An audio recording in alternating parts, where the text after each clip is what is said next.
Lauren, I thought I was going to be the only one that would have touched Neva, but I'm happy you did. So let's jump into first what we think about Neva. Neva, a new game from the Gris Studio. Gris. No one really can decide on how we're pronouncing it. The developers have said Gris, so that's how I'm going to call it. Came out a couple years ago, and the one thing that I know about this game, I didn't play it, was that it was beautiful. Very hand-painterly, looked stunning, and this is their new game, Neva, story of a woman and an animal, wolf, dog creature going through this world. This one has, I think, more combat and stuff in it, whereas Gris didn't. Gris was more of an experiential thing, platforming, dodge rolling, stuff like that. Lauren, how far are you in Neva, and what have you thought so far? Yeah, so I've had my eye on Neva for a little while, I think since we saw it at one of the various showcases that we've covered, and it stood out to me because I love any game where you get to have a little animal companion. Wolves are my spirit animal, so like getting to have a game with a wolf in it is just like very appealing to me, particularly one that looks like this because it's bloody stunning.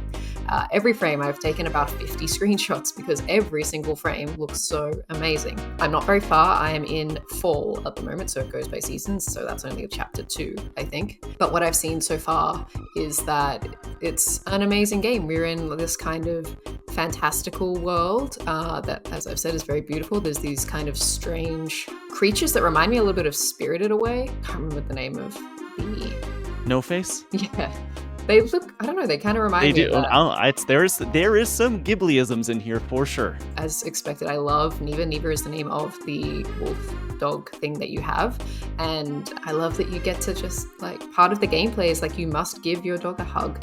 And that is how you proceed. So I'm hooked on it already. And I don't want it to end because it's so pretty. And more, please. I'm sad that I've already looked up how long it takes, and I don't want it to end. Yeah, I did it in a single sitting. It's about 3 hours long, the whole thing. And as you said, Lauren, it's just, oh my gosh, stunning. Like, I was watching some like video documentary stuff before the game came out, and I actually didn't know if I was going to play it. I'd seen the trailers and stuff like that, but it was really seeing these Vidocs, I think you would call it in the industry, that convinced me. So the marketing work, guys, PR, there you go. But they were talking about how the art team on this game, their whole goal was, we want to make a game with no solid lines.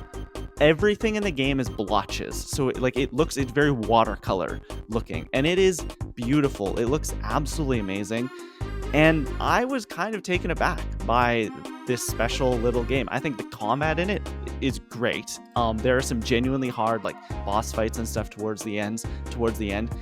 The game just continues with every passing chapter to look more and more beautiful. There is a sequence towards the end of this game that I won't say what happens, but I sat there and was like, I can't believe this is going on right now on my TV.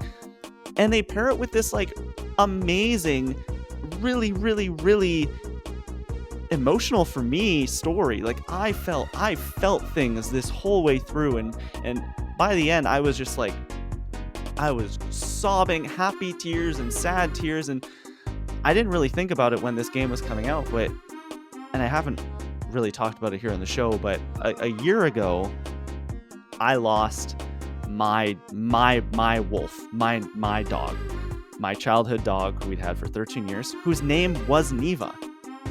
A big Bernese mountain dog who looked like a wolf but was black, so more like a bear. And so playing this game and experiencing this game, I was like, this is like post-mortem therapy that I never like thought I needed, losing my animal. And it hit me so hard, and I just can't believe that, like, I don't know why I never like paired the two things together. And just playing is like, wait a second, like, wait, like, my dog's, what's, like, this is, what kind of weird world do we live in? What simulation are we currently in that this is the way that it works? And so I thought it was so cool. Neva is Spanish for covered in snow, so that is why your wolf is white. And I loved it. Like, this is easily my favorite indie game I've played this. Actually, Balatro came out this year. One of my favorite indie games I played this year.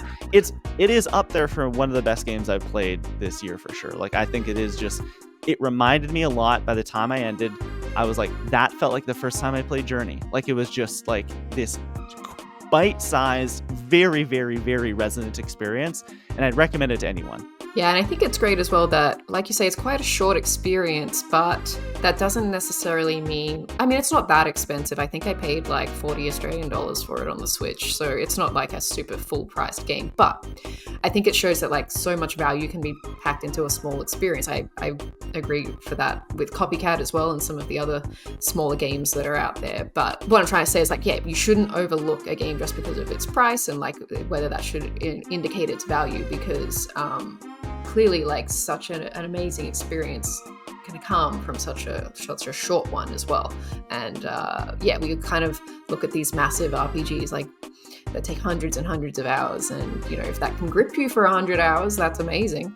But I think you can equally have a meaningful experience from a short game. Yeah, it was bizarre for me because when I played it, I also at the same time, because one of the free PlayStation Plus games for this month is Dead Space Remake, and I'm like, oh, a spooky game.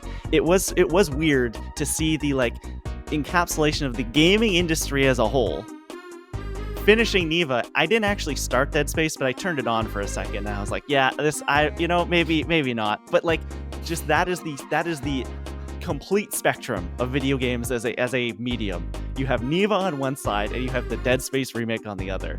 I just think it's so cool, and they're all treated, or should be treated, exactly the same.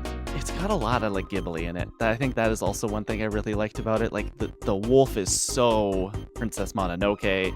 The enemies are so No Face and just very Ghibli in the way they move, and like they're just kind of black goo, which Ghibli kind of likes to do sometimes. Something that's nice as well is that the studio are so, I think, from what I've been following their socials, they're so overwhelmed by the response. And it's like really humbling because they made Gris, which is like very, very well renowned and beloved. And so I just figured that I don't know, like what their next iteration of that would be. And they just still seem so surprised that everyone loves their game. It's like, well, yeah, you guys, you make good games. You deserve it. Well, I think you look at something for however many years since Gris came out, so I think 2 or 3 years, every day. And it just, you don't know if it's what you have. You don't know if it's good or bad. Yeah. At that point, because you were just so immersed in it, and then it hits the world and it's like, whoa, I guess we did something pretty special. That's really cool. But yeah, Neva, it's out now. You can get it everywhere. I think it's Switch, PC, Xbox, PlayStation. It's on everything.